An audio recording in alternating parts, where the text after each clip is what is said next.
Olá, amados. Seja muito bem-vinda a mais esse estudo da Palavra de Deus. E o nosso objetivo aqui, como eu já disse várias vezes, o objetivo deste canal é a glória do Senhor Jesus e a edificação da sua igreja. Então, nosso desejo em fazer todo esse trabalho é prestar algo para a glória do Senhor Jesus e para que você saia daqui edificado. Então, este é o nosso desejo, esta é a nossa oração. Então, amados, de acordo com estudos que foram feitos, cerca de 25% da população brasileira ela pode ser chamada de evangélica. Se a gente for para considerar todas os tipos de cristianismo, essa parcela aumenta bastante, quase é a totalidade da população brasileira.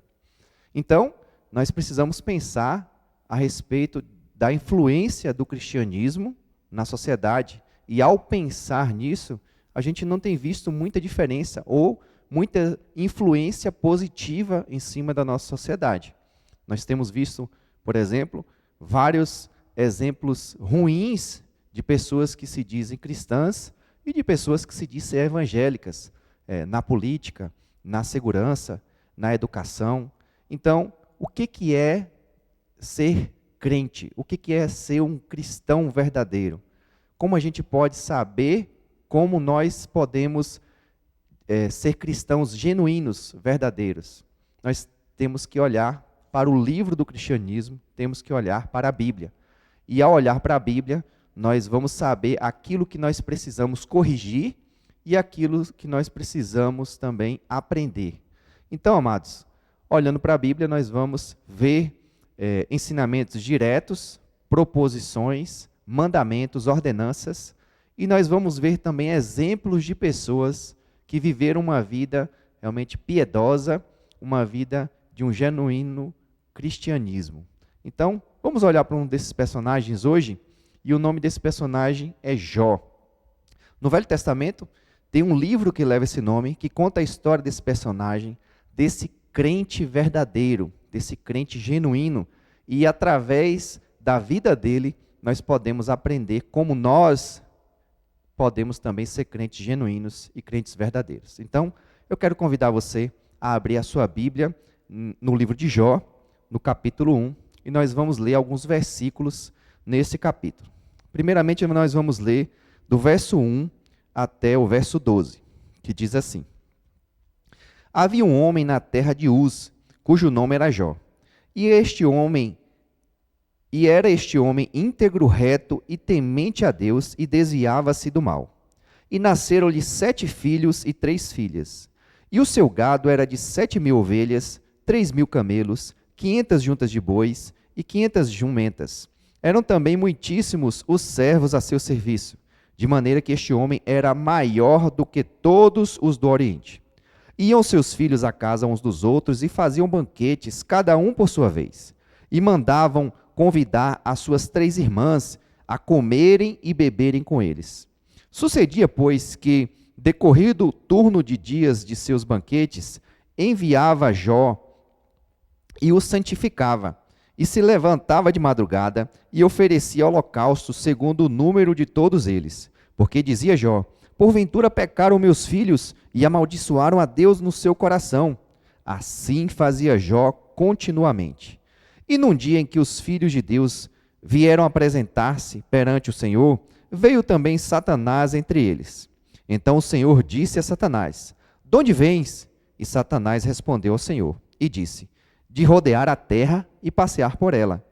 E disse o Senhor a Satanás: observaste tu a meu servo Jó? Porque ninguém há na terra semelhante a ele, homem íntegro e reto, temente a Deus e que se desvia do mal. Então respondeu Satanás ao Senhor e disse: porventura teme Jó a Deus em vão? Porventura tu não cercaste de sebe a ele e a sua casa e tudo quanto tem? A obra de suas mãos abençoaste e o seu gado se tem aumentado na terra? Mas estende a tua mão e toca-lhe em tudo que tem, e verás se não blasfema contra ti na tua face. E disse o Senhor a Satanás: eis que tudo quanto ele tem está na tua mão, somente contra ele não estendas a tua mão. E Satanás saiu da presença do Senhor. Agora eu quero que você pule alguns versos e vá para o verso 20. Vamos ler o verso 20 a 22. Então Jó se levantou e rasgou seu manto, e rapou a sua cabeça, e se lançou em terra e adorou. E disse: Nu saí do ventre de minha mãe, e nu tornarei para lá. O Senhor o deu, e o Senhor o tomou. Bendito seja o nome do Senhor. Em tudo isto, Jó não pecou, nem atribuiu a Deus falta alguma. Então, amados, creio que muitos de vocês já conhecem a história de Jó. Jó é um livro fantástico. Ele é um livro, inclusive, que ele traz aspectos que a ciência estuda, apesar de não ser um livro científico. Mas ele fala sobre dinossauros, por exemplo, capítulo 40 e 41, ele fala sobre dois seres, Behemoth e Leviatã. Algumas versões vão trazer como hipopótamo e crocodilo, mas se você olhar as características ali, não se enquadra nem com o hipopótamo, nem com o crocodilo. Então, de acordo hoje com os estudos que os teólogos têm feito, ali são dois seres, dois dinossauros. Mas também fala que a terra era redonda. Se você observar lá, Jó 22:14, vai falar que Jó, né, um livro muito antigo, ele falava já que a terra era redonda. Também fala que a terra estava suspensa sobre o nada, falando o quê? Do universo. Jó de 26, capítulo 26, verso 7. Então nós vemos que Jó, ele traz conhecimento científico também, apesar de não ser um livro científico. Jó é um livro de sabedoria, um livro poético, um livro que está enquadrado entre os livros de ensinamentos, de poesia, de sabedoria, aqui no cânon bíblico, na nossa Bíblia, nos livros do Velho Testamento. Então, e o que aconteceu com Jó? Jó, ele levava a sua vida, uma vida de um crente verdadeiro, um crente genuíno. Jó, ele era íntegro, ele era reto, era temente a Deus e se desviava do mal. Jó, além disso, ele era uma pessoa que tinha muitas posses, ele era um homem rico, e além de ser um homem rico, era um homem que tinha um status, ele era reconhecido por todos aqueles que o rodeavam, até pessoas distantes o reconheciam como uma pessoa abençoada materialmente por Deus. Entretanto, em um dia no qual os anjos todos vêm se apresentar diante de Deus para adorar o Senhor, Satanás vai no meio, e Satanás se apresenta no meio dele e diz o seguinte: Deus vira para Satanás e diz o seguinte: olha, você viu meu servo Jó?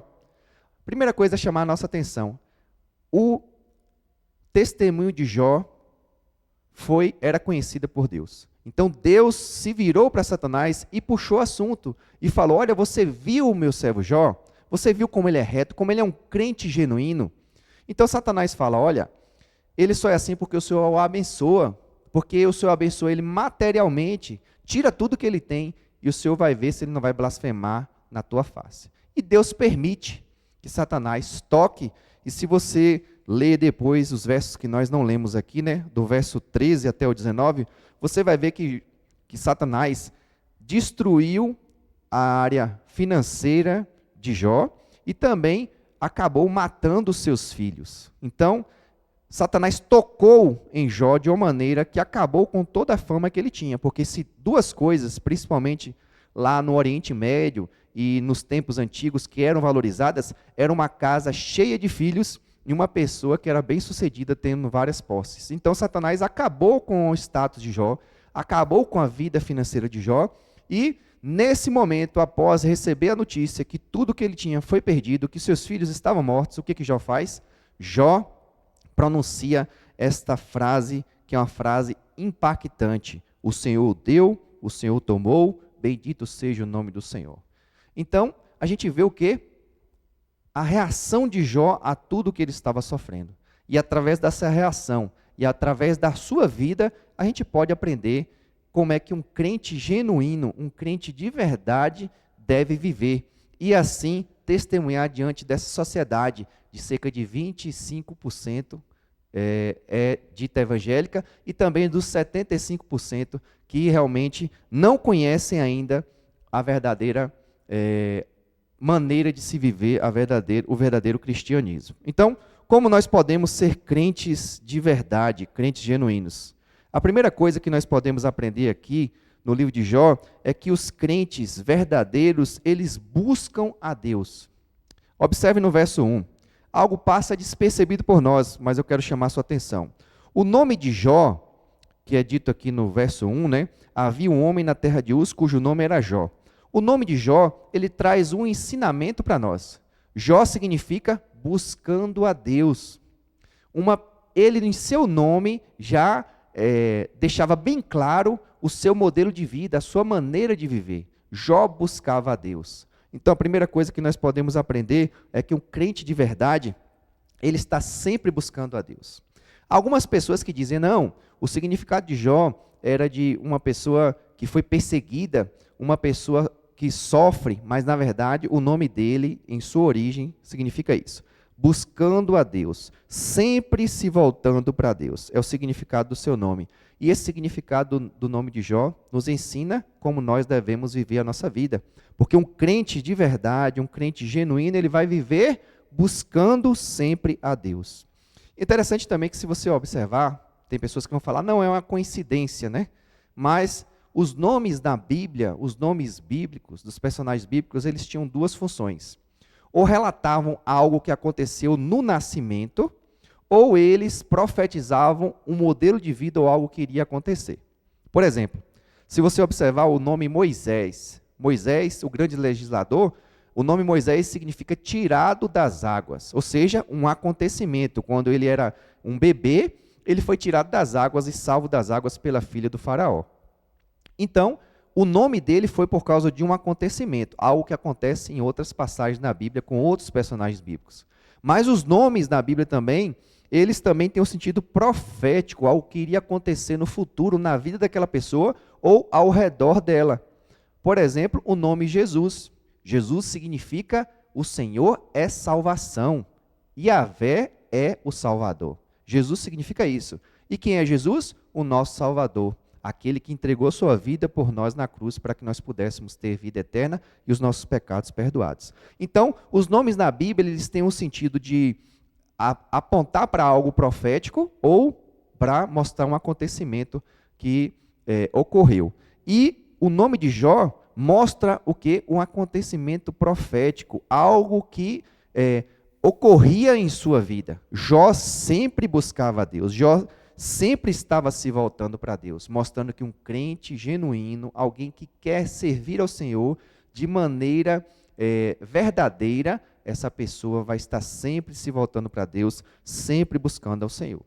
E aqui é interessante a gente pensar, muitas pessoas vão entender que devemos buscar a Deus em um dia na semana, por exemplo, no dia de domingo, um dia que nós separamos para adorar a Deus.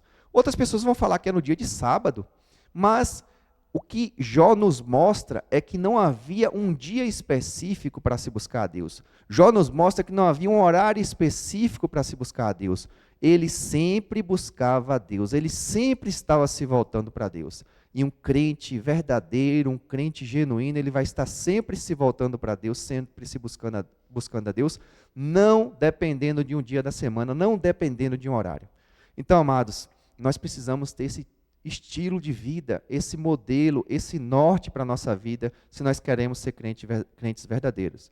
Então, devemos buscar a Deus no nosso dia a dia, no nosso trabalho, no tempo na escola. E como nós fazemos isso? Sempre perguntando, como eu devo agir diante desta situação? No trabalho, como eu devo agir diante dos meus clientes? No trabalho, como eu devo agir com o meu chefe? Na escola, como eu devo agir com os meus colegas?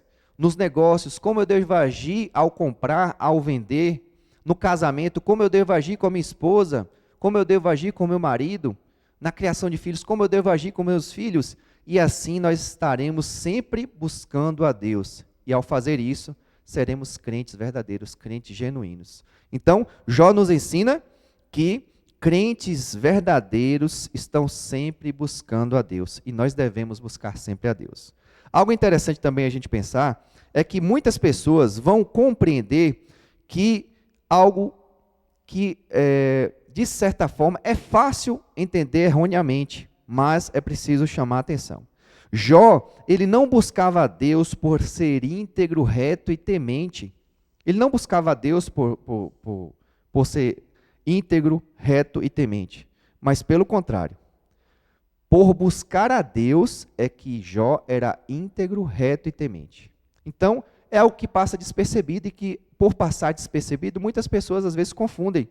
Ou seja, a fonte da retidão de Jó, a fonte da integridade de Jó, a fonte do temor de Jó não estava nele mesmo, mas era resultado da sua busca de estar sempre se voltando para Deus. Então, meus amados, se nós queremos buscar qualidades morais, se nós queremos realmente ser crentes de verdade, isso não vai partir de nós. Nós não somos a fonte é o Senhor Deus, a fonte é o Senhor Jesus. Temos que ir até a fonte para adquirir essas propriedades, essas qualificações, essas características, porque nós somos pecadores. Nós somos falhos. O nosso coração é enganoso. Então nós temos que ir até a fonte. Nós precisamos buscar sempre a Deus para que nós possamos adquirir do Senhor essas características e assim nos tornarmos crentes verdadeiros, crentes que sempre buscam a Deus. Então, aprendemos aqui nesse primeiro ponto que para ser um crente verdadeiro, nós precisamos sempre buscar a Deus. Um segundo ponto aqui que eu quero chamar a atenção é o seguinte: um crente verdadeiro, ele não ama o mundo. Um crente genuíno, ele não ama o mundo. Podemos aprender isso no verso 3. Acompanhe comigo mais uma vez. Olha o que Jó tinha. Jó tinha gado, e muito gado. Ele tinha ovelhas, ele tinha camelos, ele tinha bois, ele tinha jumentas, ele tinha muitos empregados. Então Jó tinha muitas posses, como eu já disse. Jó também, ele tinha muita fama, né? As pessoas hoje, aparecendo nas mídias, elas buscam a fama, buscam ser reconhecidos. Jó era reconhecido, Jó tinha dinheiro, Jó tinha riqueza material. Entretanto, pela vida de Jó, quando Jó perde tudo, nós vamos aprender isso nos próximos estudos, na continuidade desse estudo, nós vemos que Jó continuou tendo o mesmo relacionamento com Deus, apesar de ter perdido tudo. E por quê? Porque ele não amava o mundo. A Bíblia nos diz, em 1 João capítulo 2, verso 15, que aquele que ama o mundo, o amor do Pai não está nele. Então, se uma pessoa ama o mundo e ama as coisas que estão no mundo, o amor do Pai não está nele. E nós podemos ver, através da vida de Jó, que ele não amava o mundo e não amava as coisas que estavam no mundo. Por quê? Ele tinha tudo aquilo ali. E, no entanto, quando ele perdeu aquilo tudo, por ter o amor do Pai dentro dele, ele continuou amando a Deus, continuou o quê? Servindo ao Senhor. Então, nós podemos ver que o fato de ter posses, ter empregados, ter fama, isso era uma consequência, e essa consequência da vida que ele tinha com Deus não alterou, mesmo quando ele perdeu.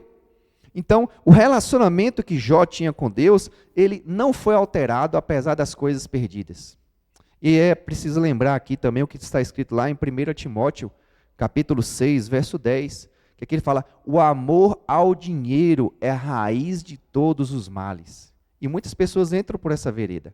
Muitas pessoas entram por esse caminho. Muitos de nós podemos ser seduzidos por isso. Algumas pessoas dizem, né, que Deus não permite muitas vezes que os servos dele tenham boas condições financeiras, porque sabe que isso pode servir de laço e isso pode se tornar um ídolo no seu coração. Então, muitas vezes, por proteção e por cuidado, Deus não permite a nossa prosperidade financeira, para que aquilo não ocupe o lugar que pertence a Deus. Por outro lado, nós vemos irmãos, servos do Senhor, que têm essa mesma bênção material que Jó teve. Eles são ricos, mas o coração deles continua no Senhor.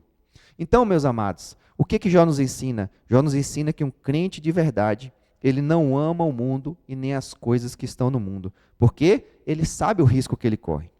Provérbios 23, verso 4 e 5, diz o seguinte: não te fatigues em ser rico, não ponha o seu entendimento nisso. Provérbios 23, verso 4 e 5. Por quê? Isso vai servir de laço, isso vai trazer consequências drásticas para a nossa vida. Então, o mundo que diz que nós devemos buscar a própria prosperidade financeira, ele está nos alertando que, ele está nos dizendo que ali na prosperidade financeira, na fama, nos bens, nós vamos ter felicidade. Mas a Bíblia está dizendo, a nossa felicidade não está nessas coisas. A nossa felicidade tem que estar no Senhor. A nossa alegria, a nossa satisfação, o nosso contentamento tem que estar no Senhor. Não podemos amar o mundo e nem as coisas que estão no mundo, porque senão o amor do Pai não está em nós. E nós sabemos que um crente de verdade tem um amor de Deus derramado no seu coração pelo Espírito Santo que nos foi dado. Então, nós podemos ver que Jó não deixou isso subir para a sua cabeça. As coisas que ele tinha, as posses que ele tinha, não deixou isso subir para a sua cabeça. E nós podemos ver que quando isso sobe para a cabeça das pessoas, vários exemplos nós vimos na nossa sociedade, isso se torna um ídolo em seus corações. E quando acontece deles perderem tudo, qual é a saída que essas pessoas têm? Quando elas perdem o ídolo delas, quando elas perdem tudo, como pessoas que aplicam na bolsa de valores, fazem investimentos e perdem tudo, essas pessoas entram em parafuso, elas se colapsam emocionalmente e o que acontece? Muitas delas cometem suicídio. Por quê? O amor ao dinheiro é a raiz de todos os males. Porque não compreende o que a palavra de Deus diz, que nós não devemos amar o mundo nem as coisas que estão no mundo. Deus, quando Ele nos ensina algo, quando Ele traz um mandamento, quando Ele mostra com os servos dEle os exemplos para que nós possamos copiar, ou muitas vezes evitar, Ele está cuidando de nós. Um crente de verdade não ama o mundo. Meus amados, nós aprendemos aqui nesse início de estudo, no livro de Jó, que nós precisamos ser crentes que sempre buscam a Deus, mas também que nós precisamos ser crentes que não amam o mundo. A partir disso, nós podemos compreender qual deve ser o nosso norte, para onde nós devemos ir. E vamos continuar esse estudo em um próximo momento, e você vai poder aprender mais, e eu também vou poder aprender mais com a palavra de Deus, para que nós possamos ser crentes verdadeiros, crentes genuínos, cristãos realmente não apenas de nome, mas de prática. Que Deus te abençoe.